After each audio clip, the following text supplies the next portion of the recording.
A headliner takes over the rostrum at the National Press Club in Washington. The men who cover the Capitol scene are regaled by Alfred Hitchcock, the master of suspense, who has some comments about his latest picture.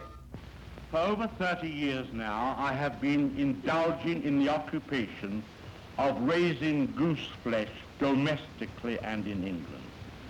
I have only recently completed work on the latest picture. The title is quite short, just 2 words. There were 3, but we cut the first word for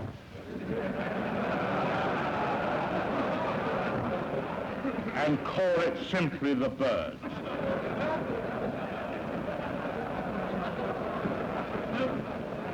Naturally, most of the actors in The Birds are.